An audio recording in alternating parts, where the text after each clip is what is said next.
మన ప్రభువును ప్రియ రక్షకుడైన యేసుక్రీస్తు ప్రభుల వారి అతి శ్రేష్టమైన నామంలో ఈ దినాన ఈ ప్రార్థన కూడికలో పాలుబొంపులు పొందిన దేవుని బిడ్డలైన మీ అందరికీ వందనాలండి. అందరికీ వందనాలు.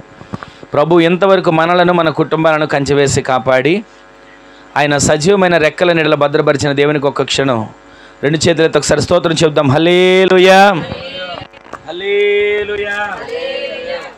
కొద్దిసేపు మనం దేవుని మాటలు ధ్యానం చేసుకుందాం. దేవుని మాట జీవం కలిగిన మాట. మనుష్యుడు రొట్టె వలన కాక దేవుని నోట వచ్చే మాట వలన జీవిస్తాడు. ఈరోజు నా మాటని కొద్దిసేపు మనం ధ్యానం చేసుకుందాం. ఒక మాట చూడండి, కీర్తనల గ్రంథం 31వ కీర్తన 19వ వచనంలో రాయబడిన మాటను ఒకసారి చూడండి. నీయందు భయభక్తులు గలవారి నిమిత్తము నీవు దాచి ఉంచిన మేలు ఎంతో గొప్పది. ఆమెను చెప్పండి. మరొక మాట రాయబడి చదవండి అమ్మా. నరుల ఎదుట నిన్ను ఆశ్రయించు వారి నిమిత్తము నీవు సిద్ధపరిచిన మేలు ఎంతో గొప్పది. ఆమెను చెప్పండి ఒకసారి. ఆ మాట తీసిన వాళ్ళు ఉంటే అక్కడ చేయబెట్టి ఆమెను చెప్పండి. ఆమేన్. ఇక్కడ మనకు రెండు మాటలు కనబడుతున్నాయి. దాచి ఉంచిన మేలు, సిద్ధపరిచిన మేలు.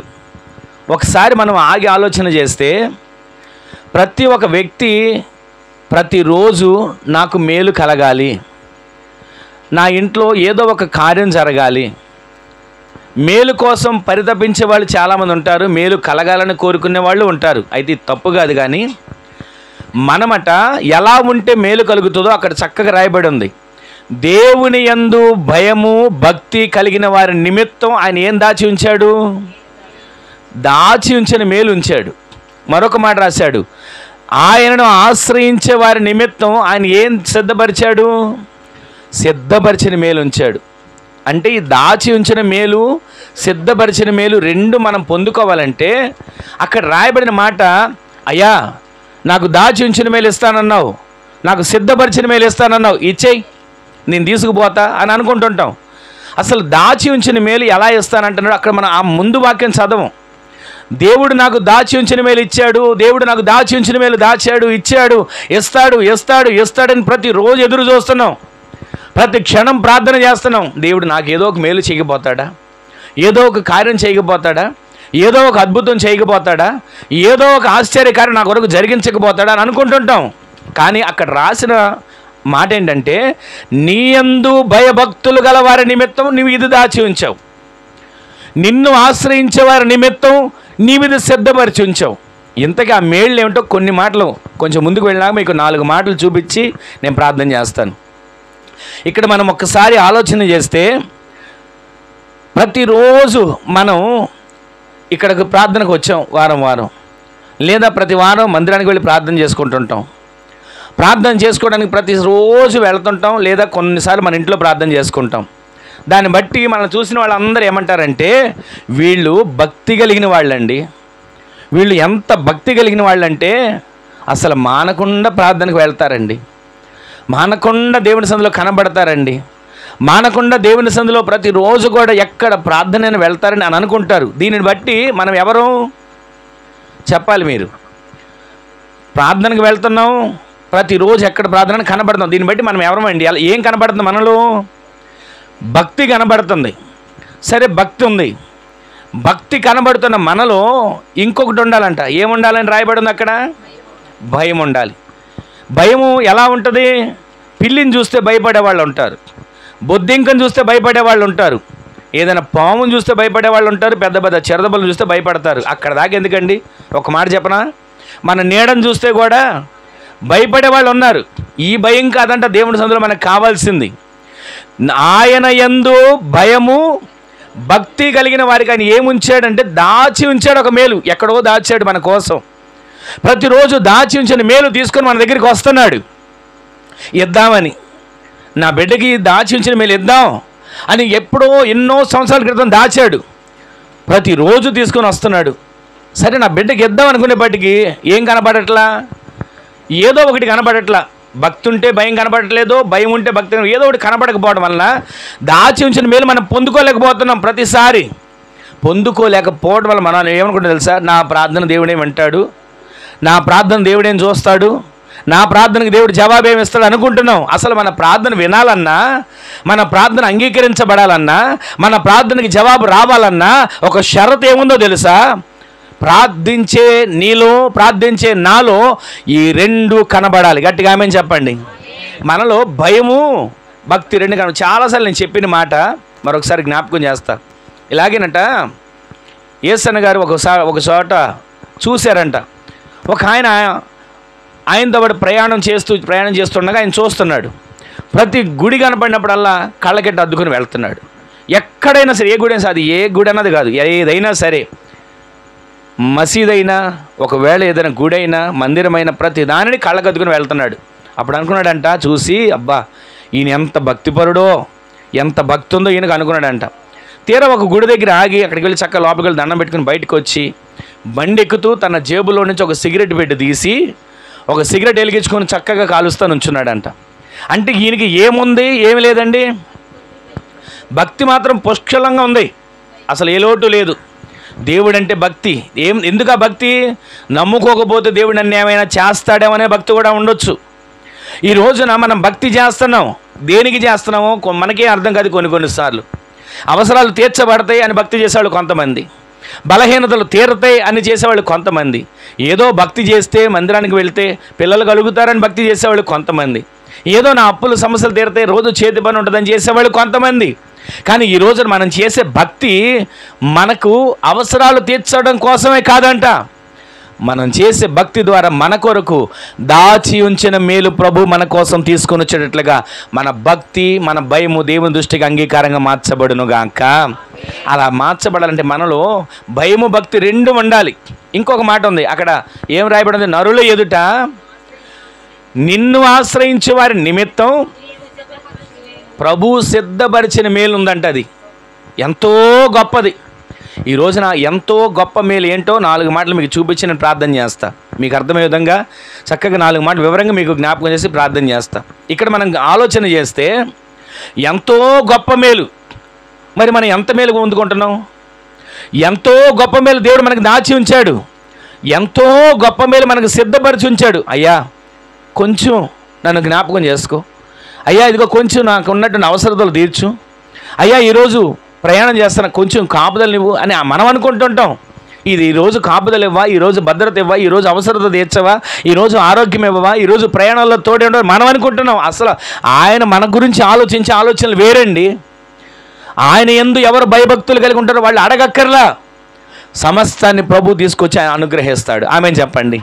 ఎవరైతే ఆయన యందు భయభక్తులు కలిగి ఉంటారో వారి కోసం ఇదిగో నీకు ఇది ఇస్తా, నీకు ఇది ఇస్తా, నీకు ఇది ఇస్తా అని చెప్పడు. ఆయన మన కోసం ముందుగానే దాచి ఉంచాడు. ఆ దాచి ఉంచిన మేలు పొందుకునే వారిగా మనము ఆయన సందులో మార్చబడుదుముగాక. ఇంకోటి రాయబడింది ఏంటంటే, నరుల ఎదుట నిన్ను ఆశ్రయించేవారు వారి కొరకు ఏం చేశాడంట? సిద్ధపరిచిన మేలు ఉంచాడు. ఆ సిద్ధపరిచిన మేలు అంటే మీకు ఒక మాట చెప్పి తర్వాత నేను కొంచెం ముందుకు వెళ్తా. ఇప్పుడు మనందరికీ ప్రతి వారికి పిల్లలు ఉంటున్నారు కదా, ఆ పిల్లలు 2 పిల్లలు ఉంటారు. ఆ 2 పిల్లలు ప్రతిరోజు తల్లి దగ్గరికి వచ్చి తల్లి ఏదైనా ఇస్తుందేమని తీసుకొని ఉంటారు. తీసుకునేటప్పుడు ఏం చేస్తాడంటే, 2 పిల్లలు ఒకేలాగా ఉంటారండి? మన ఇంట్లో 2 పిల్లలు ఉంటారు కదా, 2 ఒకేలాగా ఉంటారా? ఒకళ్ళు స్పీడ్గా ఉంటారు, ఒకళ్ళేమో స్లోగా ఉంటారు. సరే ఇద్దరికి చేతిలో ఏదైనా తినడానికి ఇచ్చింది అనుకోండి, పెద్దోడు ఏం చేస్తాడంటే పెట్టగానే గుటుక్కుని మింగేసి, రెండోడు ఏం చేస్తాడు తెలుసా? దాన్ని చక్కగా తిప్పుకొని చూసుకుంటూ ఉంటాడు. ఎలా ఉంది ఇది, ఆకారం ఎలా ఉంది, అసలు ఎలా ఉంటుందని ఆలోచించే లోపే ఆ పెద్దోడు రెండోవాడి దగ్గర కూడా ఏం చేస్తాడు? లాక్కొని తీసుకొని తినేస్తాడు కూడా. ఈ లోపు ఈడు ఏడుస్తా ఉండి తల్లి దగ్గరికి వెళ్తాడు. ఎందుకురా ఏడుస్తున్నావు అంటే, ఇది జరిగింది అంటాడు. నువ్వు పెట్టింది కూడా తినలేవని నాకు తెలుసురా, నీకు ఇచ్చింది కూడా జాగ్రత్తగా నువ్వు తినలేవని నాకు అర్థమైంది ముందుగానే, అందుకే నీకోసం ఏం చేశా, సిద్ధపరిచా ముందుగానే ఫలానా స్థలంలో అని ఎక్కడో దాచింది. ఆ దాచింది సిద్ధపరిచింది ముందుగానే ఈ బిడ్డ కోసం తీసుకొచ్చేస్తుంది. మన కోసం ప్రతిరోజు దేవుడు ఏం చేస్తాడు తెలుసా? ప్రతిరోజు దీవెనలు సిద్ధపరుస్తాడు, ప్రతిరోజు ఆశీర్వాదాలు సిద్ధపరుస్తాడు. ప్రతిరోజు మనకి ఇవ్వాల్సిన ఆరోగ్యం సిద్ధపరుస్తాడు. ప్రతిరోజు మనకి ఇవ్వాల్సిన ఆహారం సిద్ధపరుస్తాడు. మనం ఏదో కొనుక్కు తెచ్చుకుందాం, మనం ఏదో కష్టపడ్డాం, మనం ఏదో సంపాదిస్తున్నాం మనం అనుకోవచ్చు కొన్నిసార్లు. కానీ అది దేవుడు మన కొరకు ముందుగానే సిద్ధపరిచాడు. ఆమేన్ చెప్పండి. ఈరోజు మనకున్న ఆరోగ్యమైనా, ఈరోజు మనం తింటున్న ఆహారమైనా, ఈరోజు మనం తిరుగుతున్నటువంటి వసతులైనా, ఈరోజు మనం ఉంటున్నటువంటి గృహమైనా, ఈరోజు మనం ఉన్నటువంటి ప్రతి స్థలంలో కూడా దేవుడు ముందుగానే మన కొరకు సిద్ధపరిచి ఉంచాడు. ఆమేన్ చెప్పండి. ఆ సిద్ధపరిచిన మేలులు మనం పొందుకునే వారిగా ఆయనను ఆశ్రయించాలి. ఆయన యందు భయము భక్తి కలిగి ఉండాలి. అలా ఉంటే ఆయన మన ఎడల దాచి ఉంచిన సిద్ధపరిచిన మేలు ఎంతో గొప్పది. ఆ గొప్ప మేలు మీరు పొందుకుందురుగాక. ఎలా ఉంటుందో, ఏమేమి గొప్ప మేలు ఉన్నాయో 4 మాటలు మీకు చూపిస్తాను కదా. కీర్తనలో 16వ కీర్తన 11వ చరణం రాయబడి మాట చూడండి. 16వ కీర్తన 11వ చరణం. జీవ మార్గములు నీవు నాకు తెలియజేసేదవు, నీ సన్నిధిని సంపూర్ణ సంతోషము కలదు, నీ కుడి చేతిలో నిత్యము సుఖములు కలవు. గట్టిగా ఆమేన్ చెప్పండి. మొదటి మాట ఏంటో చెప్పనా, మనము ఆయన్ని ఆశ్రయిస్తే, మనము ఆయన యందు భయము భక్తులు కలిగి ఉంటే దాచి ఉంచిన సిద్ధపరిచిన మేలు ఇస్తాడు. ఇంతకీ ఆ దాచి ఉంచిన సిద్ధపరిచిన గొప్ప మేలు మనం పొందుకోవాలంటే మనం ఎలా ఉండాలో, ఆ మేలు మనకి ఎలా దేవుడు ఏ విధంగా ఇస్తున్నాడో ఈ మాటలు మీకు తెలియజేస్తాను, వినండి. కీర్తనలు 16వ కీర్తన 11వ రాసిన మాట ప్రకారంగా ఆయన సన్నిధిని ఏముందంటండి, సంపూర్ణ సంతోషం. ఆయన కుడి చేతిలో ఏముంది?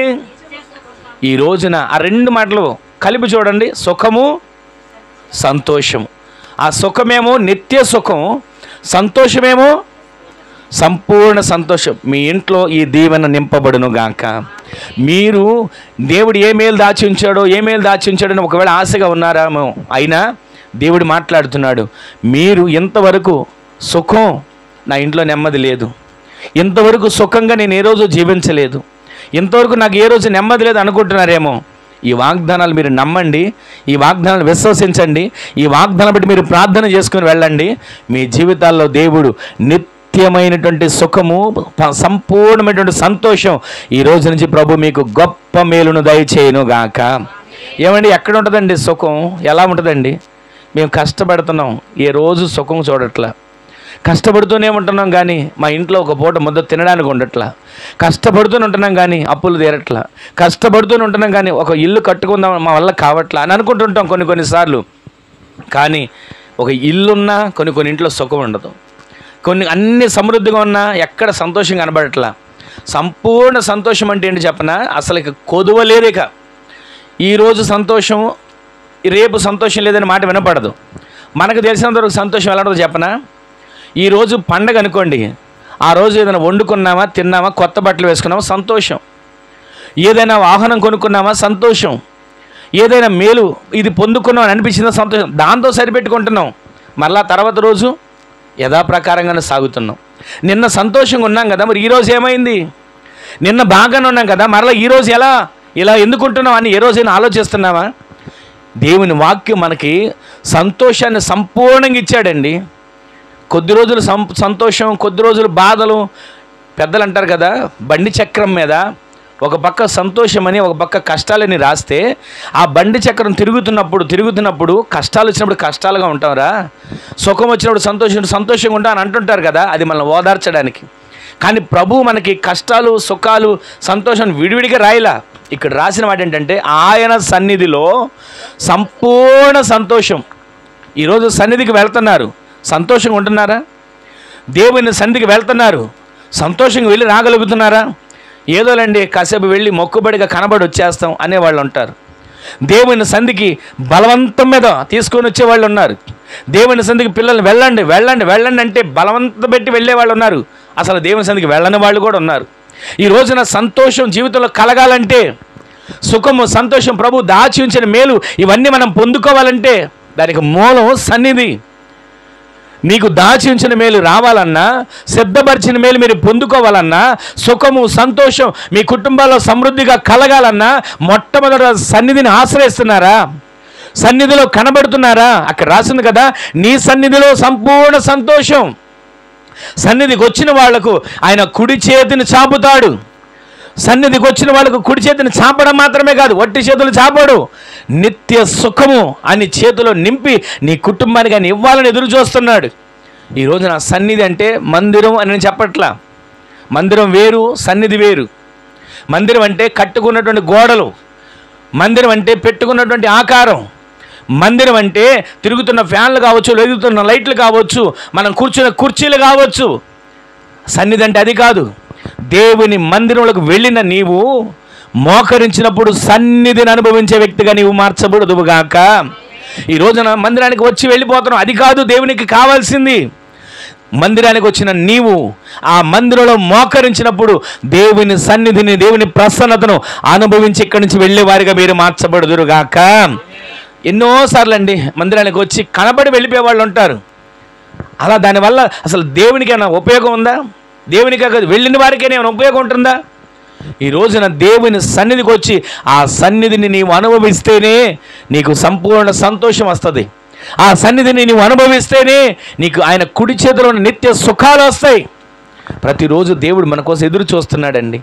సన్నిధి అంటే నిర్లక్ష్యం చేయకూడదు. సన్నిధి అని చెప్పాను కదా, మందిరం కాదు. కొరింథీ పత్రికలో రాస్తుంది కదా, నీ దేహమే ఆయన ఆలయం. ఆ ఆలయం పరిశుద్ధంగా ఉండాలి. ఆ ఆలయం పరిశుద్ధంగా ఉండి నీవు ఎక్కడికో పరుగులు తీయవసరంలా. నీ ఉన్న స్థలంలో మోకరిస్తే సన్నిధి చేత దేవుడు నిన్ను నింపబోతున్నాడు. గట్టిగా ఆమేన్ చెప్పండి. నీ ఉన్న స్థలంలో మోకరించిన, కన్నీరు గార్చిన నీ దేహానికి ఆరోగ్యమును, శక్తిని, సత్తువను నా ప్రభు ఈ రోజు నుంచి దయచేయును గాక. మోకరించే అనుభవం రావాలి, ప్రార్థించే అనుభవం రావాలి, కన్నీరు కార్చే అనుభవం రావాలి. ఎక్కడా?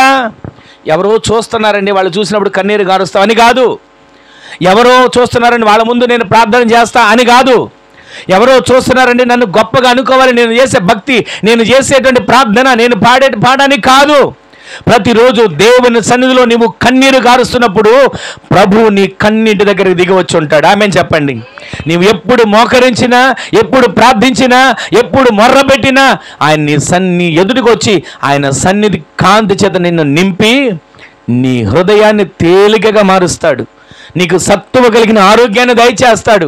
ఏ అవసరతలో కృంగిపోతున్నావు, ఏ కష్టాల్లో నలిగిపోతున్నావు, సన్నిధిలోకి వెళ్ళి మోకరించు. ఎక్కడెక్కడికో పరుగులు తీస్తున్నావు అని కాదు నేను అనేది. నీ ఇంట్లోనే నీ ఒక గదిని ఏర్పరచుకుంటావు కదా, ప్రార్థన గది. ఆ గదిలో సన్నిధిలో మోకరించి చూడు. ఈ రోజు నుంచి నీవు మోకరించిన ఆ సమయం నుంచి సన్నిధి కాంతి చేత ప్రభు నిన్ను నింపబోతున్నాడు. ఆమేన్ చెప్పండి. ఈ వారమంతా మీరు ఈ పని చేసి చూడండి. వచ్చే వారం మీరు సాక్షులు చెప్పగలిగేట్లుగా దేవుడు కార్యాలు జరిగించునుగాక. మీరు మోకరించి, సన్నిధిలో మోకరించి చేతులు ఎత్తండి, సన్నిధిలో మోకరించి ప్రార్థన చేయండి. ఆ ప్రార్థనే మీకు సంపూర్ణ సంతోషం, ఆ ప్రార్థన మీకు నిత్య సుఖాన్ని తీసుకొని వస్తుంది. నిత్య సుఖం అంటే ఎన్ని రోజులండి? ఈ రోజేనా? నిత్య సుఖం అంటే ఒక వారం రోజులా? నిత్య సుఖం అంటే మనం జీవించినంత కాలం, మన ఊపిరి ఉన్నంత కాలం ప్రభు సన్నిధి కాంతి చేత మనం నింపబడుదుముగాక. ఈరోజు నీ మాటలు వింటున్న మీ జీవితాల్లో సన్నిధిలోని మేలు మీరు పొందుకోవాలండి. సన్నిధిలోని మేలు చేత మీరు నింపబడాలండి. సన్నిధిలోని ఆశీర్వాదాల చేత మీరు అనుభవించి ప్రతి మాటలు మీరు ఆస్వాదించాలి. అందుకే కదా ఆయన దాచి ఉంచిన మేలు సిద్ధపరుస్తున్నాడు. నా యందు భయభక్తి కలిగి ఎవరుంటారో వాళ్ళకి నేను దాచి ఉంచా. నన్ను ఎవరు ఆశ్రయిస్తారో వారికి నేను సిద్ధపరిచా మేలు. ఏ మేలు కలగట్లేదని అనుకుంటున్నాం. ప్రతిరోజు సాక్ష్యం చెప్పండి. ఒకవేళ ఎవరైనా అన్నారనుకోండి, ఏ మేలు చేశాడని సాక్ష్యం చెప్పనండి అని అనుకుంటున్నాం. అసలు మనం సాక్ష్యం చెప్పడానికైనా సన్నిధిలో నిలబడాలిగా. సాక్ష్యం దేవుడు మనకి చెప్పేవారిగా మార్చబడాలన్నా మనము ఆయన యందు భయము, భక్తి కలిగి, యథార్థత కలిగి, నమ్మకస్తులుగా నిలిచి ఆయన సందులో ఆయన ఆశ్రయించే వారిగా మనం మార్చబడగలిగితే దాచి ఉంచిన, సిద్ధపరిచిన మేలు నీ కొరకు ప్రభు సిద్ధపరచునుగాక. మొదటిది ఆయన సన్నిధికి నీవు వస్తే, సన్నిధిలో మోకరించి ప్రార్థించగలిగితే నిత్య సంపూర్ణ సంతోషము, నిత్య సుఖము ప్రభువు నీకు అనుగ్రహించునుగాక. రెండో మాట చూపిస్తాను చూడండి. అదే కీర్తనల గ్రంథం 23వ కీర్తన 5వ చరణం. నా శత్రువుల ఎదుట నీవు నాకు భోజనము సిద్ధపరిచి ఉన్నావు, నూనెతో నా తల అంటి ఉన్నావు. ఈ మాట అందరూ చదవండి. నా గిన్నె నిండి పొర్లుతుంది. ఆమెను చెప్పండి. పక్కవారితో మాట చెప్పండి, నా గిన్నె నిండి పొర్లుతుందని ఆమెను చెప్పండి. గట్టిగా చెప్పండి ఆ మాట, నా గిన్నె నిండి పొర్లుతుంది. ఆమెను చెప్పండి. ఈ రోజున మీరు ఈ మాట పలికిన మాట మీ జీవితాల్లో ప్రభు స్థిరపరచును గాక.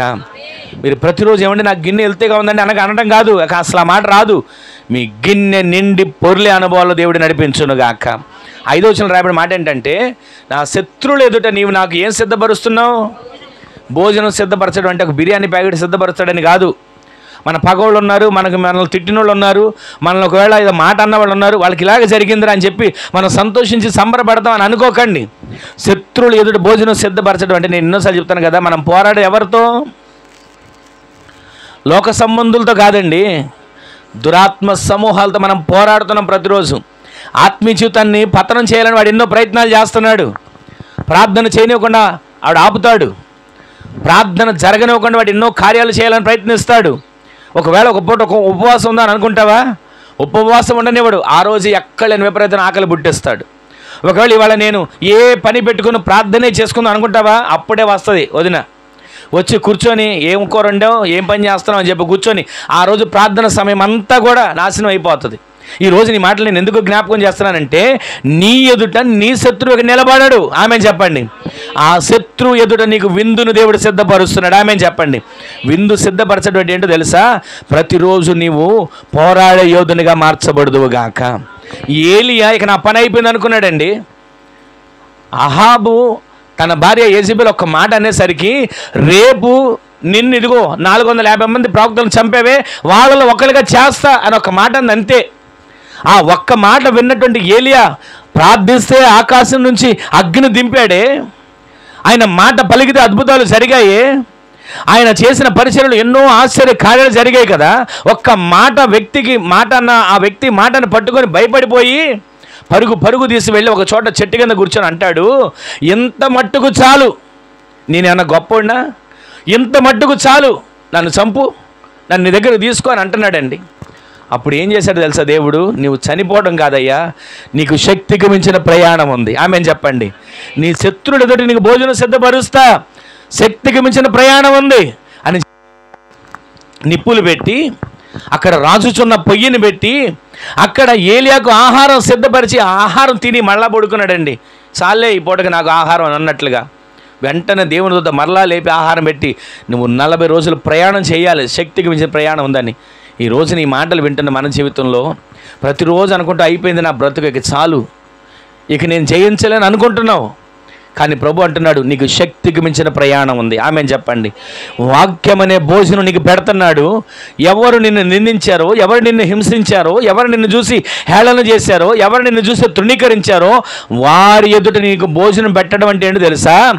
వారి కన్నుల ఎదుట నీ దేవుడు నీ పక్షమే ఉన్నాడని శత్రువులు చెప్పే విధంగా దేవుడి కార్యాలు జరిగించునుగాక.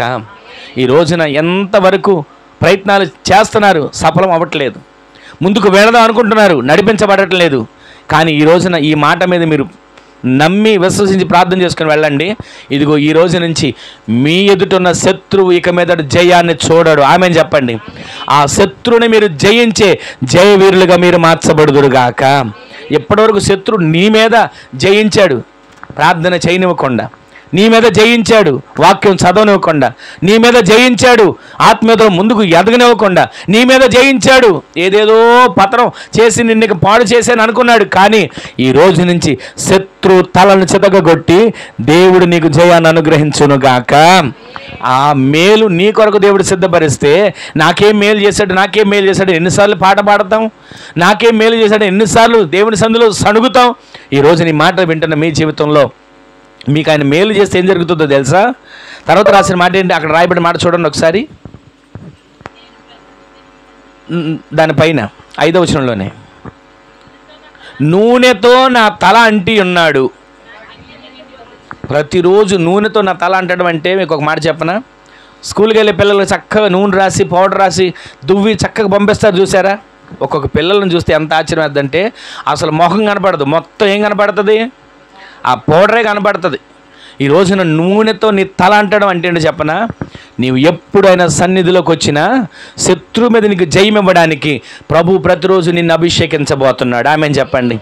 ఆ పరిశుద్ధాత్మ అభిషేకాన్ని మీరు పొందుకొని మీరు అడుగు వేస్తే చాలు, శత్రువు తల్ల కిందులుగా మార్చబడే కార్యాలు ప్రభు నీ కొరకు జరిగించునుగాక. ఆయన చేసే మేలులు ఇవ్వండి. ఆయన సన్నిధిలో కనబడితే నిత్య సంతోషం, సంపూర్ణ సంతోషం, నిత్య సుఖం ఇస్తాడు. ఆయన సన్నిధిలో వేడుకుంటే నీ శత్రువు మీద జయాన్ని ఇస్తాడు, నీ మీద నిత్యం నిలిచిండి అభిషేకాన్ని ఇస్తాడు. ఇంకొక మాట చెప్పనా, అక్కడ రాసిన మాట, నీ గిన్నె నుండి పొరలడం ఏంటి చెప్పనా, నీ మీద నింపబడిన అభిషేకం, నీ మీద పోయబడినటువంటి అభిషేక తైలం. ఏదో తైలం తెచ్చుకొని పోసుకుంటే కారే ఆ నూనె గురించి కానీ నేను చెప్పేది, పరిశుద్ధాత్మ దేవుడు మీ మీద నింపిన అభిషేకం ద్వారా, మీ మీద నుంచి పొంగి పొర్లుతున్న అభిషేకం ద్వారా మీ చుట్టుపక్కల ఉన్న వాళ్ళందరూ కూడా అభిషేకించబడుదురుగాక. మీ చుట్టుపక్కల ఉన్న వాళ్ళందరూ కూడా దేవుని ప్రసన్నతను చూసేవారిగా మార్చబడుదురుగాక. ఎలా జరుగుద్ది ఈ మాట అని మీరు అనుకోవచ్చు. సౌలు రాజు కాకముందు గాడిదలు పోయిన వెతకడానికి వెళ్ళాడా? అప్పుడు పలానా చోట పనివాడు వీళ్ళిద్దరు కలిసి వెళ్తూ ఇక చాలే ఏం వెతుకుతా వెళ్ళిపోదాం అనుకున్న సమయంలో ఒకళ్ళు చెప్పారు, ఇదిగో పలానా చోట ఒక ప్రవక్త ఉన్నాడు, ఆయన దగ్గరికి వెళ్ళండి, ఆయన మీ గాడిదలు ఎక్కడ ఉన్నాయో ఏమో వివరం చెబుతాడు అని అంటే, అప్పుడు సౌలు ఒక మాట అంటాడు తన దగ్గర ఉన్న పనివాడితో, మన దగ్గర ఏమి లేవు కదా అక్కడికి వెళ్తున్నాం అని అంటే, ఇదిగో పనివాడు నా దగ్గర ఇదిగో ఇంత వెండి ఉందయ్యా వెళదామని బయలుదేరి వెళ్ళారు. వెళుతూ ఉండగా అక్కడికి వెళ్ళారు. ప్రవక్త వాళ్ళు ఎదుర్కొని వచ్చి, పలానా చోటకు వెళ్ళు, గాడిదలు దొరుకుతాయి, కానీ వాటికంటే మీ నాన్నగారు నువ్వు తప్పిపోయావు అని చెప్పి బాధపడతాడు, ముందు వెళ్ళిపో అని చెప్పి దానికి ముందు ఒక మాట చెప్పాడు. పలానా స్థలానికి వెళ్ళు, సమాధులు కనబడతాయి, పలానా స్థలానికి వెళ్ళు, పలానా మనుషులు ఎదురవుతారు, పలానా స్థలానికి వెళ్ళు, అక్కడ నీ కొరకు కొండ మీద దిగి వచ్చే సమూహం కనబడుతుంది, వాళ్ళ దగ్గరికి వెళ్ళి నీవు నిలబడితే చాలు, వాళ్ళలో ఉన్న ఆత్మ నీ మీదకు వస్తుంది, నీవు ప్రకటిస్తావు అని చెప్పాడు. అలాగే జరిగింది. వెళ్ళాడు, ఇవన్నీ సూచనలు కనబడ్డాయి. ఆ కనబడిన తర్వాత ఇవన్నీ చూసుకొని అక్కడ అభిషేకించబడి గంతులు వేయడం మొదలుపెట్టాడు. దీన్ని బట్టి నేను మీకు జ్ఞాపకం చేసి మాట చెప్పనా, మీరు అభిషేకించబడుతున్నారు కదా, పరిశుద్ధాత్మ అభిషేకం మీ మీద ఉంటుంది కదా, ఆ నింపబడిన పరిశుద్ధాత్మ అభిషేక మీ ఒక్కరితోనే కాదు, నింపబడిన మీరు మీ గిన్నె నిండి పొర్లుతుంది. ఆ పొర్లుతున్న నీటిలో అనేకులు పరిశుద్ధాత్మ అగ్ని అభిషేకం చేత నింపబడే వారిగా మార్చబడుదురుగాక. ఈరోజు నీ మాట వింటాను మన జీవితంలో. మేడగదిలో ఎంతమంది వెళ్ళారండి చెప్పాలి? 120 మంది వెళ్ళారు, పురుషులు స్త్రీలు కలిసి, ఇంకా అనేక మంది ఉన్నారు. అయితే ఆ 120 మంది ఆ మేడగదిలోకి వెళ్ళిన తర్వాత ఒక్కళ్ళని అభిషేకించాడా దేవుడు? అక్కడున్న వాళ్ళందరిని అభిషేకించాడా? అగ్ని నాలుకలు విభాగింపబడ్డాయి. అపొస్తలుల కార్యాలు 2వ అధ్యాయంలో అగ్ని నాలుకలు విభాగింపబడ్డాయి. వారున్న మేడగదంతా కూడా అగ్నిమయంగా మార్చబడిపోయింది. ఇప్పటికీ కూడా ఒక మాట చెప్పనా, యెరూషలేం వెళ్ళిన వాళ్ళు ఆ మేడగదిలోకి వెళితే ఇప్పటికి కూడా అప్పుడు అంటిన మసి ఇంకా గోడలకు అట్టాగే ఉందంట. ఈ రోజున ఈ మాటలు వింటున్న మనం, మీరు అభిషేకించబడడం కాదు, మీ ద్వారా మీ కుటుంబస్తులు అభిషేకించబడుదురుగాక. మీ ద్వారా మీ ఇరుగు పొరుగు వారు మీ అభిషేకాన్ని పొందుకొని నడిపించబడే వారిగా మార్చబడుదురుగాక. అదే సమూయేలు గారు దావీదును కూడా అభిషేకించాడు కదా. దావీదును అభిషేకించడానికి వారి ఇంటికి వెళితే అన్నలందరిని చూశాడు. ఇది చరిత్ర అంతా మనకు తెలిసిందే. తర్వాత దావీదు రాగానే ఎప్పుడైతే దేవుడు చెప్తున్నాడు, ఇదిగో నేను కోరుకున్నవాడు ఇతడే, వెళ్ళి అభిషేకించు, అతని తల మీద నీ కొమ్ములో నింపబడిన తైలాన్ని తీసుకుని వెళ్ళి ప్రోక్షించు అని చెప్పగానే వెళ్ళి ఎప్పుడైతే తైలాన్ని ప్రోక్షించాడో అక్కడ రాసిన మాట ఏంటో తెలుసా? ఆ 17వ అధ్యాయంలో, నాట నుండి యెహోవా ఆత్మ దావీదు మీదకి బలముగా దిగింది. గట్టిగా ఆమేన్ చెప్పండి. సౌలుకేమో కొన్ని సూచనలు జరిగాయి. ఈ 2 అభిషేకాలను కూడా, అది అభిషేకమే ఇది అభిషేకమే. కానీ మన అభిషేకం ఎలా ఉంటుంది? ఎక్కడికో వెళ్ళి ఎవరో చెబితే అభిషేకం పొందుకుంటున్నామా? నాట నుంచి ఎప్పుడైతే అభిషేకాన్ని పొందుకున్నామో ఆనాటి నుంచి మన మీద పరిశుద్ధాత్మ దేవుడు నింపి ప్రతిరోజు కూడా మన నోట పరిశుద్ధాత్మ పలికించే మాటలే దేవుడు పలికించునుగాక. పరిశుద్ధాత్మ చేత నింపబడిన వాళ్ళు ఏ రకమైనటువంటి బూతులు మాట్లాడలేరండి. పరిశుద్ధాత్మ చేత నింపబడిన వాళ్ళు అపవిత్రమైనటువంటి ఆలోచనలు రావండి. పరిశుద్ధాత్మ చేత నింపబడిన వాళ్ళు ఎప్పుడు కూడా వాళ్ళ నోట వాళ్ళ ఆలోచనలు ప్రతిదీ వాక్యానుసారంగానే ఉంటాయి. అందుకే నేను మీకు జ్ఞాపకం చేసేది ఏంటంటే, దేవుడు దాచి ఉంచిన మేలు, ఆయన యందు భయము భక్తి కలిగిన వారికి, దేవుడు సిద్ధపరిచిన మేలు, ఆయనను ఆశ్రయించే వారికి ఏమేమి సిద్ధపరుచున్నాడంటే, ఆయన సన్నిధికి వస్తే ఆయన సన్నిధిలో ఉన్న సంపూర్ణ సంతోషం, నిత్య సుఖం ఇస్తున్నాడు. ఆయన సన్నిధికి వస్తే వారికి ఏం చేస్తున్నాడు తెలుసా? శత్రువు మీద జయాన్ని ఇచ్చి వారిని అభిషేకించి వారి అభిషేకం అనేకులకు ఆశీర్వాదకరంగా మార్చబడేట్లుగా చేస్తున్నాడు. 3వ మాట చూపిస్తాను చూడండి. 36వ కీర్తన 9వ చరణం. 36వ కీర్తన 9వ చరణం త్వరగా చూడండి. నీ యొద్ద జీవపు ఓట కలదు, నీ వెలుగును పొందియే మేము ప్రతిరోజు వెలుగును చూస్తున్నాం. గట్టిగా ఆమెను చెప్పండి. ఆయన యొద్ద ఏముందంటే అండి, దాచి ఉంచిన మేలులో మరొకటి జీవపు ఓట. మరొక చోట రాయబడింది కదా, నీ జీవం దేవుని మూటలో దాచబడి ఉంది. ఒకప్పుడు చెప్పేవాళ్ళు కదా, ఎక్కడ చిలకలో ఉంటుంది కదా ప్రాణం, అది ఏమంటారండి, వాడి ప్రాణం చిలకలో పెట్టుకుంటాడు కదండి, ఆ పేరు నాకు గుర్తు రావట్లా. మాయల పక్కిరి ప్రాణం ఎక్కడ ఉంటుందంట? అలాగే మన జీవం ఎప్పుడు దేవుని ఓటలో ఉంది. గట్టిగా ఆమెను చెప్పండి. ఆయన మూటలో దాచబడి ఉంది. ఆమెను చెప్పండి. ఆయన జీవం ఆయన దాచి ఉంచితే మనం భద్రంగా ఉంటాం. మన జీవం ఆయనలో ఉన్నంత వరకు మనం జాగ్రత్తగా కాపాడబడతాం.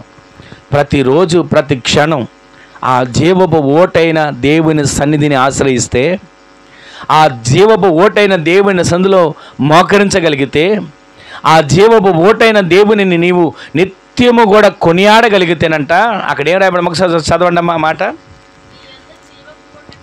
ఆయన యొద్ద జీవపు ఓట ఉంది, ఆ జీవపు ఓటలోంచి ఒక వెలుగు వస్తుంది. ఆ వెలుగును పొంది మేము ఎప్పుడు వెలుగును చూస్తున్నాం. గట్టిగా ఆమెను చెప్పండి.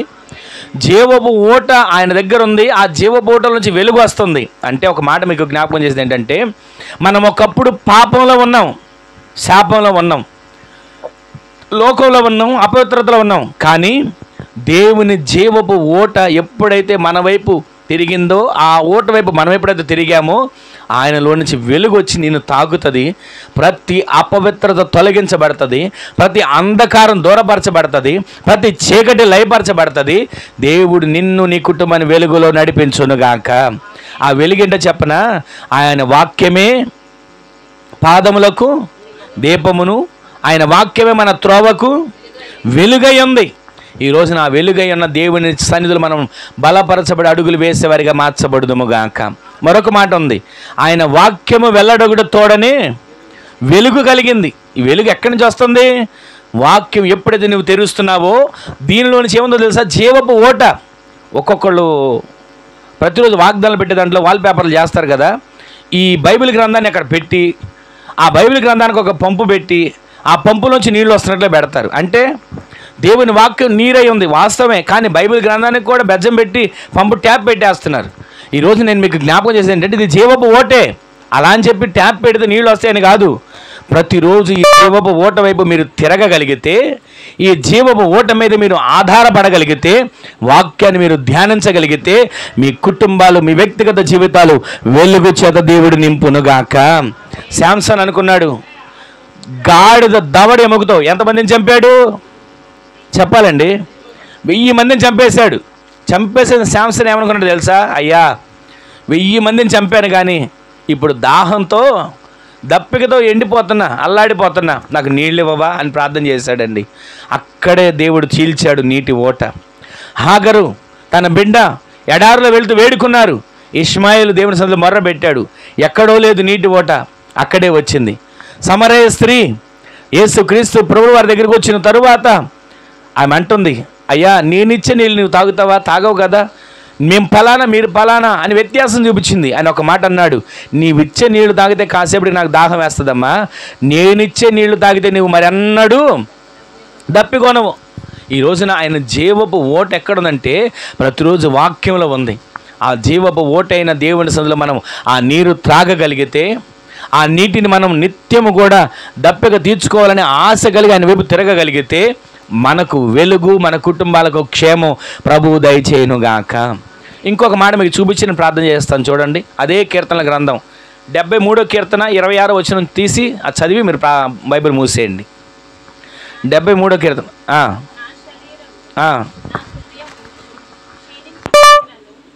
చదవండి ఒకసారి. నా హృదయమును క్షీణించిపోయాను, దేవుడు నిత్యము నా హృదయమునకు ఆశ్రయమును దుర్గమునై ఉండి నిత్య స్వాస్థ్యమై ఉన్నాడు. గట్టిగా ఒకసారి దేవుని స్తోత్రం చెప్పండి, చెప్పండి. హల్లెలూయా. హల్లెలూయా, హల్లెలూయా. దాచి ఉంచిన మేలు. మరొకటి ఏంటండి? సిద్ధపరిచిన మేలు. ఈ మేలులు దేవుడు మనకు అనుగ్రహించాలంటే మొట్టమొదటిది ఆయన సన్నిధికి రావాలి. ఆయన సన్నిధిలో సంపూర్ణ సంతోషం, నిత్య సుఖం. రెండవది, ఆయన సన్నిధికి వచ్చిన మీరు శత్రువుని జయించే సాధనాలుగా మార్చబడతారు. మీ మీద పరిశుద్ధాత్మ అభిషేకం ఉంటుంది. ఆ పరిశుద్ధాత్మ అభిషేకం మీతోనే ముగిసేది కాదు, మీ ద్వారా అనేకులకు అభిషేకం పొంగి పొలేటట్లుగా మార్చబడబోతుంది. మూడవది, ఆయన సన్నిధికి వస్తే జీవపు ఓట ఉంది. ఆ జీవపు ఓటలో నుంచి ప్రభువు వెలుగుతో మిమ్మల్ని నింపుతాడు. మీ కుటుంబంలో చీకటి, వ్యక్తిగత జీవితంలో చీకటి పారదోలబడి మీ కుటుంబాలు వెలుగుతో నింపబడే కార్యాలు ప్రభు జరిగించునుగాక. చివరికి ఈ మాట ఏంటో చెప్పనా? నా శరీరము, నా హృదయము క్షీణించిపోతుంది. ఒక మాట చెప్తాను, చివరి మాట. శరీరం క్షీణించిపోతుంది, ముడతలు పడిపోతుంది. ప్రతిరోజు ఏదో ఒక ఆయాసం. ఈరోజు కడుపు నిండా బిర్యానీ పెట్టండి, రేపు ఏమంటది? ఏం పెట్టావు నిన్న, ఇవాళ మళ్ళీ కావాలంటది. శరీరం ప్రతిరోజు దానికి ఏంటంటే ప్రతిరోజు ఏదో ఒకటి కావాలి.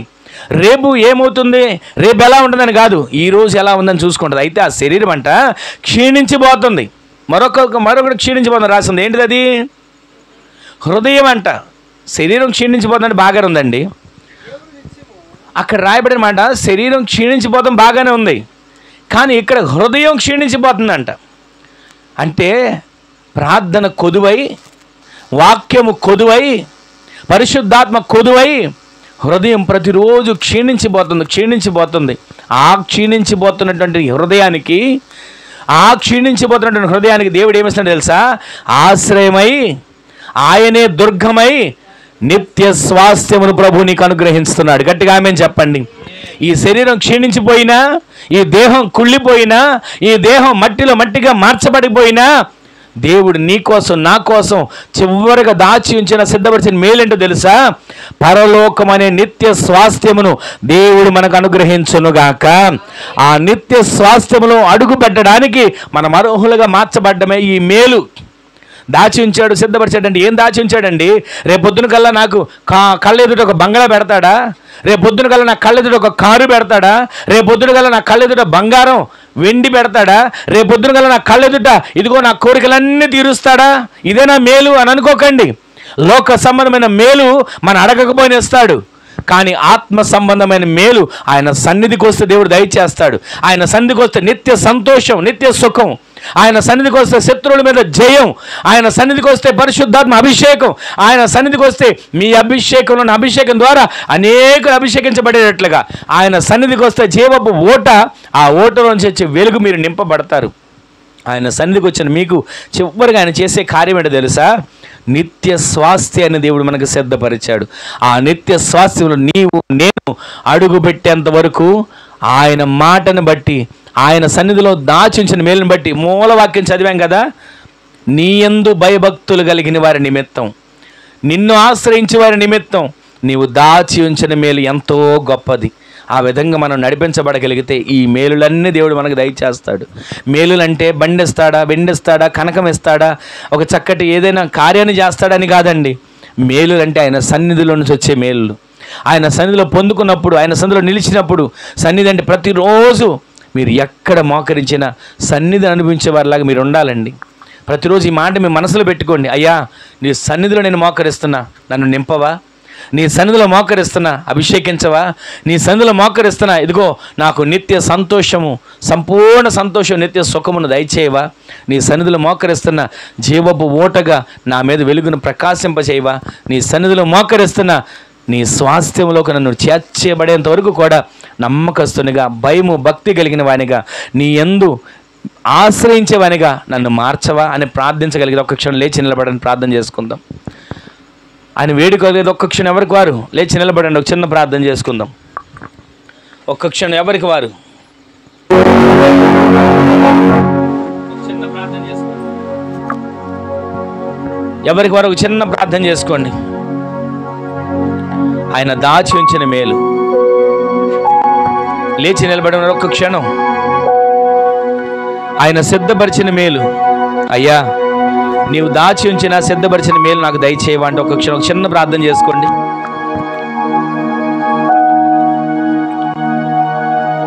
ఆయన యందు భయభక్తులు గల వారి నిమిత్తం ఆయన దాచి ఉంచిన మేలు ఎంతో గొప్పది. ఆయనను ఆశ్రయించే వారి నిమిత్తం ఆయన సిద్ధపరిచిన మేలు ఎంతో గొప్పది. ఆ మేలు నాకు అనుగ్రహించయ్యా, ఆ మేలు నాకు దయచేయ్యా అంటే ఒక్క క్షణం ఒక చిన్న ప్రార్థన చేసుకోండి. నీ సన్నిధిలో కనబడతానయ్యా, సంపూర్ణ సంతోషం నిత్య సుఖము నాకు అనుగ్రహించండి అయ్యా. నా ఆత్మీయ జీవితం ఎక్కడ కూడా తొట్టిల్లిపోకుండా, సమస్యల్లిపోకుండా, అలసిపోకుండా నీ కొరకు నేను సాక్షిగా జీవించగలిగేటట్లుగా నన్ను, నా కుటుంబానికి మేలు చేయయ్యా, మేలు చెయ్యయ్యా. నీవు దాచి ఉంచిన మేలు, సిద్ధపరిచిన మేలు ఎంతో గొప్పదన్నారు కదా. నా కొరకు ఆ మేలు దయచేయి ప్రభువా అని అడగండి. నా శత్రువులు ఎదుట ఎంతవరకు శత్రువు మీ మీద జయాన్ని చూస్తూ ఇక నువ్వేం జయిస్తావులే అంటున్నాడు, నీ వల్ల ఏమవుతుందిలే అంటున్నాడు. ప్రార్థన నువ్వేం చేయగలుగుతావులే, ఈ ఫోన్ చూడు అని అంటున్నాడు. ఫోనుకు నిన్ను ప్రేరేపిస్తున్నాడు, ప్రార్థన చేయకుండా ఆటంకపరుస్తున్నాడు. నిద్రకి నిన్ను ప్రేరేపిస్తున్నాడు, ప్రార్థన చేయకుండా ఆటంకపరుస్తున్నాడు. ఒక్క క్షణం అన్ని పనులకు సమయాన్ని కేటాయిస్తున్నాం, ఆయన సన్నిధిలో గడపడానికి సమయాన్ని కేటాయించగలుగుతున్నారా? ఒక చిన్న ప్రార్థన చేసుకోండి అమ్మా, ఎవరికి వారు ఒక చిన్న ప్రార్థన చేసుకోండి. నీ సన్నిధిలో నేను నిలవాలయ్యా, నీ సన్నిధిలో నేను కనబడాలయ్యా. నా శత్రువు ఇక మీద నన్ను చూసి నువ్వేం జయాన్ని పొందుతావు అని అనకూడదు. నేనే నా శత్రువు మీద జయాన్ని పొందుకొని నీ వల్ల ఏమీ కాదు నా దేవుని ముందని చెప్పగలగాలి. ఎలీషా ప్రవక్త అంటాడు కదా, వారికంటే మన పక్షాన ఉన్నవారు అధికుడు.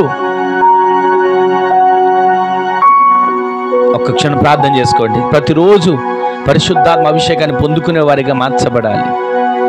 నీ మీద నింపబడిన అభిషేకం, నీ మీద ప్రోక్షించబడిన ఆయన తైలాభిషేకం నీ గిన్నె నిండి పొర్లుతూ ఉంటే ఆ ఆశీర్వాదాలు చూసి అందరూ కూడా ఇదిగో వీరి దేవుడు వీరి కొరకు గొప్ప కార్యాలు చేశాడు, వీరికి మేలు చేశాడు అని చెప్పగలిగేటట్లుగా నీ సాక్ష్య జీవితం మార్చబడాలి, నీ ఆత్మీయ జీవితం మార్చబడాలి. ఒక్క క్షణం ఎవరికొరు ప్రార్థన చేసుకోండి.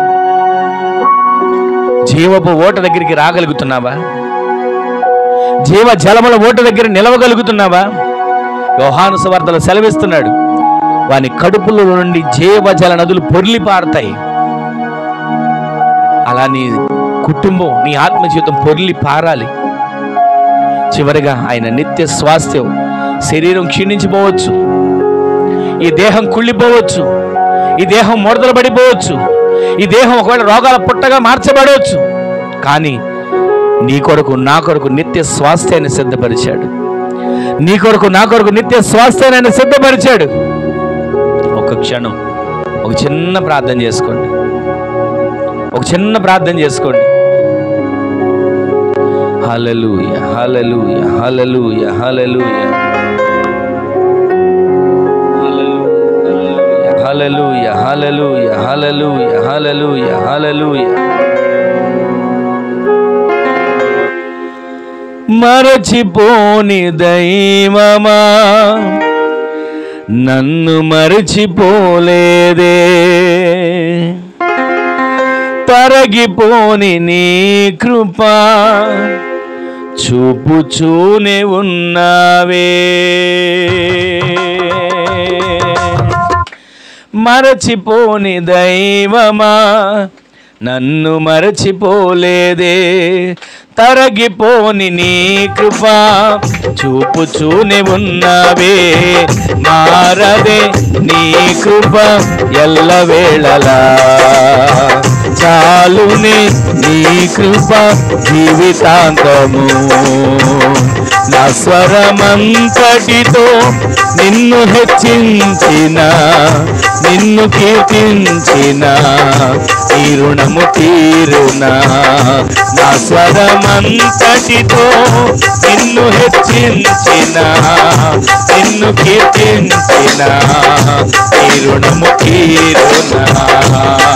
నా కొండ కోట నీవే, నా తాకు చోటు నీవే, నా కొండ కోట నీవే, నా తాకు చోటు నీవే.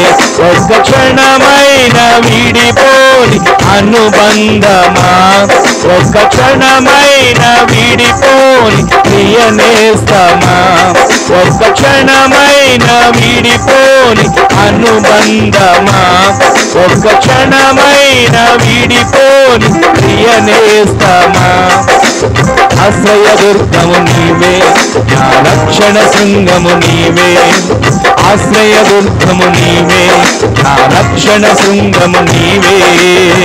అపజయాల మార్గములో జయధ్వజమైతివే, అంధకార వేళలో తేజో కిరణమై. నా ప్రాణానికే ప్రాకారము నీవయ్యా, నా క్షేమానికి ఆధారము నీవయ్యా. స్వరతని ఆమె నా క్షేమానికి, నా కొండ కోట నీవే, నా తాగు చోటు నీవే, నా కొండ కోట నీవే, నా తాగు చోటు నీవే. ఒక్క క్షణమైన వీడిపోని అనుబంధమా, ఒక్క క్షణమైన వీడిపోని ప్రియస్తమా, ఒక్క క్షణమైన వీడిపోని అనుబంధమా, ఒక్క క్షణమైన వీడిపోని ప్రియనేస్తమా. ఆశ్రయదుర్గము నీవే, నా రక్షణ శృంగము నీవే, ఆశ్రయదుర్గము నీవే, నా రక్షణ శృంగము నీవే. దారి చూపు దైవమా నన్ను నడుపుతున్నావే, దాటలేని తీరాలు దాటింపదలచావే. దారి చూపు దైవమా నన్ను నడుపుచున్నావే, దాటలేని తీరాలు దాటింపదలచావే. అలసిన వేళలో ఆశ్రయమై నూతన బలముతో నింపితివి, నా అపజయములను నీ మహిమకై మార్చావుగా విజయముగా. నా ప్రతి అడుగులను నిన్ను చేరగా మలచావుగా మధురముగా.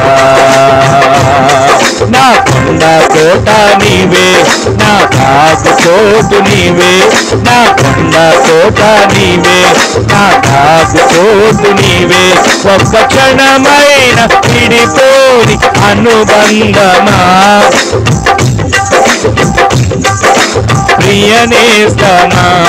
ఒక్క క్షణమైన వీడిపోని అనుబంధమా, ఒక్క క్షణమైన వీడిపోని ప్రియనేస్తమా, ఒక్క క్షణమైన వీడిపోని అనుబంధమా, ఒక్క క్షణమైన వీడిపోని,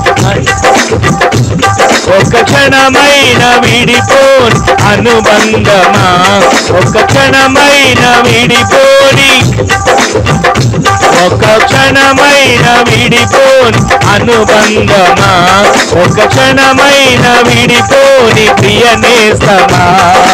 ఆశ్రయదుర్గము నీవే, నా రక్షణ శృంగము నీవే, ఆశ్రయదుర్గము నీవే, నా రక్షణ శృంగము నీవే.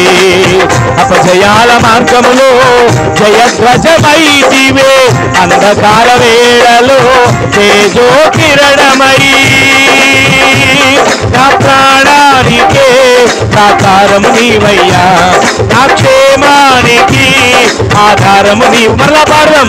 నా ప్రాణానికే ప్రాకారము నీవయ్యా, నా క్షేమానికి ఆధారము నీవయ్యా, నా ప్రాణానికే ప్రాకారము నీవయ్యా, నా క్షేమానికి ఆధారము నీవయ్యా, నా ప్రాణానికే ప్రాకారము నీవయ్యా, నా క్షేమానికి ఆధారము నీవయ్యా, నా ప్రాణానికే ప్రాకారము నీవయ్యా, నా క్షేమానికి ప్రాణానికి ఆధారము నీవయ్యా, నా ప్రాణానికి ఆధారము నీవయ్యా, నా క్షేమానికి ఆధారము నీవయ్యా, నా కొండ కోట నీవే, నా దాగు కోటు నీవే, నా కొండ కోట నీవే, నా దాగు కోటు నీవే.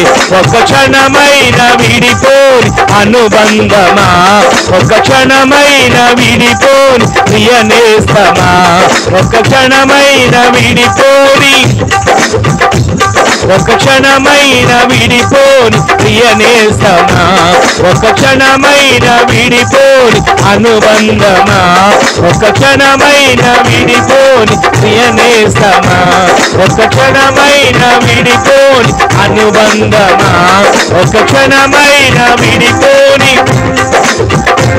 ఒక క్షణమైన విడిపోని అనుబంధమా, ఒక క్షణమైన విడిపోని ప్రియ నేస్తమా, నా కొండ కోట నీవే, నా దాగు చోటు నీవే, నా కొండ కోట నీవే, నా దాగు చోటు మర్రా మర్రా, నా కొండ కోట నీవే.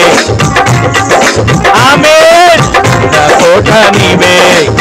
మీరు ఆరాధిస్తూ ఉండగానే ప్రతి బలహీనతలు తొలగించబడబోతున్నాయి. మీరు ఆరాధిస్తూ ఉండగానే పరిశుద్ధాత్మ చేత మీరు నింపబడబోతున్నారు. మీరు ఆరాధిస్తూ ఉండగానే ప్రతి సమస్యలు తొలగిపోబోతున్నాయి. నా కొండ కోట నీవే, నా దాగు కోటు నీవే, నా కొండ కోట నీవే, నా దాగు కోటు ఒక క్షణమైన,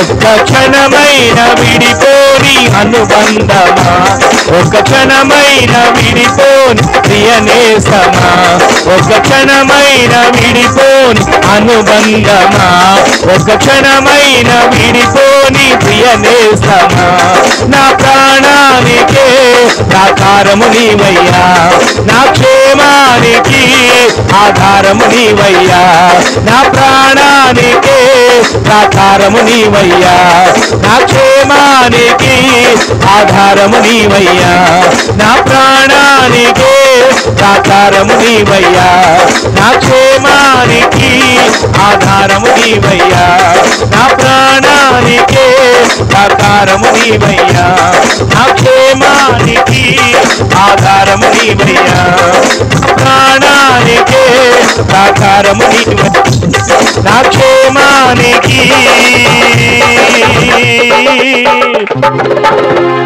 ఆధారము నీవయ్యా, నా ప్రాణానికే ప్రాకారము నీవయ్యా, నా క్షేమానికి ఆధారము నీవయ్యా, నా కొండ కోట నీవే, నా దాగు చోటు నీవే, నా కొండ కోట నీవే, నా దాగు చోటు నీవే, ఒక్క క్షణమైన విడిపోని అనుబంధమా, ఒక్క క్షణమైన విడిపోని ప్రియ నేస్తమా. స్వరాలెత్తుదామా. ఒక్క క్షణమైన విడిపోని అనుబంధమా, ఒక్క క్షణమైన విడిపోని ప్రియ నేస్త. మరొక్కసారి. ఒక్క క్షణమైన విడిపోని అనుబంధమా, ఒక్క క్షణమైన విడిపోని ప్రియ నేస్తమా. ఆయన ఒక్క క్షణం మనం విడిచిపెడితే మనం ఏమైపోతాం? ఆయన ఒక్క క్షణం మనం విడిచిపెడితే మన జీవితం ఏమైపోతుంది? ఒక్క క్షణం కూడా విడిచిపెట్టకుండా మనలను, మన కుటుంబాలను రెక్కలను భద్రపరిచి నీ కొరకు దాచి ఉంచిన, సిద్ధపరిచిన మేలు అనుగ్రహించాలని ప్రభు ఈ దినాన మాట్లాడిన ప్రతి ఒక్క మాట మీ హృదయం అనే పలక మీద భద్రపరుచుకొని ఆయన సన్నిధిలో సంపూర్ణ సంతోషం, ఆయన కుడి చేతిలో నిత్యము సుఖములు, అదొక మేలు మీకోసం దాచి ఉంచాడు. మీ శత్రువుల మీద జయాన్ని, బలహీనత అనే శత్రువు ఉన్నాడు, సమస్య అనే శత్రువు ఉన్నాడు, ఆటంకాలు, ఇరుకులు, ఇబ్బందులు, ఒత్తిడులనే శత్రువు ఉన్నాడు. ఎంతవరకు వాడు జయాన్ని చూస్తున్నాడు, అనుకుంటున్నాడు నాదే జయం అనుకుంటున్నాడు.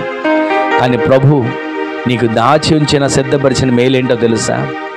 ఎంతవరకు వెర్రవీగాడు శత్రువు, ఎంతవరకు తల ఆడించాడు శత్రువు. ఇక మీదట నీ ముందు వాడు తల ఆడించడం కాదు కదా, నాలుక కూడా ఆడించలేడు. నీ ఎదుట నిత్యము కూడా నీ దేవుడుండి నీ శత్రు మీద జయాన్నిచ్చి ఆయన నీ తల మీద అభిషేకాన్ని ఉంచి అభిషేకం అనేకులకు ఆశీర్వకరంగా మార్చబోతున్నాడు. మూడోది, ఆయన సన్నిధిలో నీవు నిలబడితే, జీవపు ఓట దగ్గరికి నీవు వస్తే, ఆ జీవపు ఓటైన దేవుడు నీకు వెలుగుగా ఉండి మార్గాన్ని చూపిస్తాడు, నీకు వెలుగుగా ఉండి క్షేమాన్ని దయచేస్తాడు. చివరిగా ఆ జీవపు ఓటైన దేవుడు నీ దాహాన్ని తీరుస్తాడు, నీ దప్పికను తీరుస్తాడు. అంటే నీ కొదువులు తీరుస్తాడు, నీ అవసరతలు తీరుస్తాడు, నీ అక్కర్లు తీరుస్తాడు. ఈ దినాన్ని ఏది చెప్పుకున్న ప్రతిదీ తీరుస్తాడు. చివరిగా ఇంత మాత్రమే కాదు, నీకు దాచించిన సిద్ధపరిచిన మేలేంటో తెలుసా? నీ కోసం పరలోకంలో నిత్య స్వాస్థ్యాన్ని ఆయన సిద్ధపరిచాడు. దేహం కృషించిపోవచ్చు, శరీరం కుళ్ళిపోవచ్చు, కానీ ఆత్మీయ జీవితంలో నీవు ఆయన కొరకు ఎదురు చూసిన నీ జీవితంలో నిత్య స్వాస్థ్యాన్ని అనుగ్రహించాడు. ఒక్క క్షణం ఒక చిన్న ప్రార్థన చేసుకోండి. మహిమగల మా తండ్రి, మరొకసారి మీ పాదాల చెంతకు చేరుతున్నాం. ఇంతవరకు కూడా మీరు మాట్లాడిన ప్రతి ఒక్క మాట ప్రతి ఒక్కరు హృదయాల్లో నీరుగట్టి ఫలభరితంగా మీరు మార్చండి. విన్న ప్రతి ఒక్కరు కూడా వాక్యాన్ని మనసులో భద్రపరుచుకొని ప్రతిరోజు వాటిని ఎత్తిపెట్టి నీ సందులో ప్రార్థించుకోగలిగే కృపనివ్వండి. ఈ దినాన్ని ఆరాధనలో పాలుపంపులు పొందిన ప్రతి ఒక్క బిడ్డలను పేరు పేరున దీవించి నీ రాకడి వరకు సిద్ధపరచండి. వారి ప్రతి అవసరతలు తీర్చండి, ప్రతి అక్కర్లు తీర్చండి. వారికి ఉన్న ప్రతి ఒక్క సమస్యలు, ఆటంకాలు తొలగించండి. బలహీనతలు ఉండి ప్రతి ఒక్క బలహీనత యేసు నామములో తొలగిపోమని ప్రార్థన చేస్తున్నాము. పరిపూర్ణమైన ఆరోగ్యం, సత్వ, శక్తి దేహానికి దయచేయండి. ఏ అవసరతతో బిడ్డలు ఉన్నారో ప్రతి అవసరతలు ఈ నామ మహదశలో తెచ్చండి. ఈ నెలలో మిగిలిన ప్రతిరోజుకు కావలసిన కృపా క్షేమాలు బిడ్డలందరికీ సమృద్ధిగా దయచేయండి. ఇక బిడ్డల కుటుంబంలో నుంచి అయినా అయ్యా వచ్చిన వారి ద్వారా కుటుంబం అంతా ఆశీర్వదించబడాలయ్యా. వారి చేతి పనులు దీవించబడాలయ్యా. వారి కష్టాజీతం ఆశీర్వకరంగా మార్చబడాలయ్యా. వారి గిన్నె నిండి పొర్లి అనుభవాల బిడ్డలు నడిపించబడినట్లుగా సహాయం చేయమని ప్రార్థన చేస్తున్నాం. ఆరాధనలో పాల్పంపులు పొందిన ప్రతి ఒక్క బిడ్డలను, సహకరించిన బిడ్డలను తండ్రి ఇదిగో కుర్చీలు ఇచ్చిన వారు, ఇదిగో ఈ విధంగా ఈ గృహంలో నైనా కొడుకు జరగడానికి అవకాశం కలుగు చేసిన వారు ప్రతి ఒక్కరు మీరు కృపతో జ్ఞాపకం చేసుకుని, అలాగే నీ చిత్తం మీద ఇక్కడ ఒక స్థలాన్ని సిద్ధపరచండి. నీ నామ మహిమార్థమై అనేకులకు మేము కూడుకుని ఆరాధించుకోగలిగిన దేవుని నివాసము కట్టగలిగినట్లుగా కృప చూపించి కార్యాలు చేసి మీరు మహిమను పొందమని అడుగుపెట్టిన ప్రతి ఒక్క బిడ్డలను ఆశీర్వదించి నీ పరలోకపు దీవెలతో నింపమని అయ్యా ఇదిగో ప్రతి ఒక్క బిడ్డలను పేరు పేరున నీ సన్నిధి కాంతి చదివి నింపండి. నీ సన్నిధిలో ఉన్న సుఖ సంతోషాలు అనుభవించేట్లుగా సహాయం చేయండి. మేలు చేసి మహిమను పొందమని అటు ఘనమైన కార్యాలు మీరు చేసినందుకు వందనాలు చెల్లిస్తూ ఘనత, మహిమ, ప్రభావాలు మీకు ఆరోపించుకుంటూ నజరేయుడైన యేసుక్రీస్తు పరిశుద్ధమైన శక్తిగల నామంలో స్తుతించి ప్రార్థించి అడిగి వేడుకొని పొందుకొని ఉన్నాము పరమ తండ్రి. ఆమేన్, ఆమేన్, ఆమేన్. మన తండ్రి అయిన దేవుని యొక్క ప్రేమ, కుమారుడును ప్రభువైన యేసుక్రీస్తు వారి యొక్క కృప, మహా కనికరం, పరిశుద్ధాత్మ దేవుని యొక్క అన్యోన్య సహవాసమైన సన్నిధి ఇప్పుడును ఎల్లప్పుడును మనకును మనవలే ప్రార్థించే సకల పరిశుద్ధులకును ఆయన కృప సమాధానములు సదాకాలం సమృద్ధిగా తోడై ఉండునుగాక. ఆమేన్. హల్లెలూయా, హల్లెలూయా, హల్లెలూయా. అందరికీ పేరు పేరున వందనాలండి. ప్రభు మిమ్ములను మీ కుటుంబంలో ఆశీర్వదించునుగాక. ఆమేన్, ఆమేన్. మరలా ప్రార్థన చేసినప్పుడు ప్రార్థన చేసుకుంటే మరలా వచ్చే గురువారం ఇక్కడ ఏదో ప్రకారంగా ప్రార్థన జరుగుతుంది. ప్రతిదీ మనసులో పెట్టుకోండి. ప్రతి గురువారం పాల్పంపులు పొందుతున్నాం. మీ కుటుంబాలను ప్రభు ఆశీర్వదించునుగాక. ఆమేన్.